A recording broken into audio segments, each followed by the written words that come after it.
What is going on, guys? Welcome back. Commentary for Madden 20. Recently longtime gameplay designer and really lead developer at this point, Clint Oldenburg, deactivated his Twitter account. There's been a lot of speculation as to why. I don't want to speculate. I want to show you guys some images here and talk about what I feel is the problem right now with Madden 20 and the unbelievably poor reception it's had. I think a lot of people have grown tired of the excuses, a lot of people have grown tired of the gameplay, and a lot of people, quite frankly, are fed up with seeing the same issues plague this game year in and year out, while seemingly no real community's desire gets what they want in the game completed. And I say that because some of the things we're going to talk about here and I'm going to show you here don't matter to me.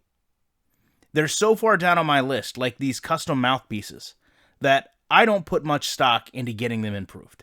But I understand there's a segment of the community that wants that, and who am I to tell them that my ideas are more important than theirs? There's people that want custom cleats in this game. They've wanted them in this game for a very long time. There's people that want detailed cleats like this in this game. And yet, somehow, the Madden 20 PC modding community is able to go and finite these details into the game when EA themselves isn't. And I can only imagine how difficult that must be to work on a game, to put passion into a project, and then to see a community that is essentially doing this for free. Do a lot of the things you say cannot be done. Clint especially got a lot of heat for saying in a past interview they could not do different helmets in the Pro Bowl because Madden was, quote, maxed out.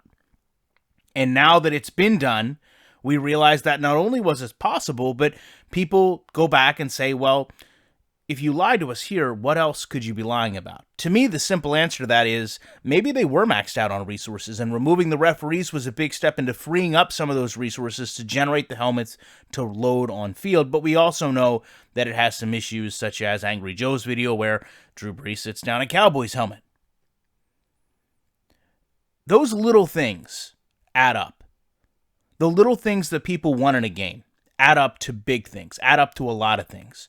When the community as a whole looks at a wish list and doesn't see those things being checked, it causes a problem. In closing, I want to ask you this, because this is something I've had to wrestle with for a couple weeks now. If you took X factors and superstar players out of the game, which you can do, you can turn off those options. From a gameplay standpoint, what did Madden change this year? I find the answer to that question is very little to nothing.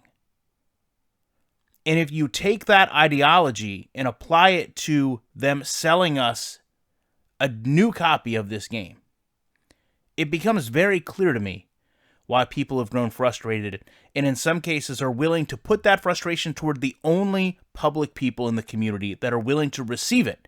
And unfortunately, with Clint having a Twitter following, people on Twitter knowing who he is, he was prime to be fed all that negative energy about the product in which he may not have total control to fix.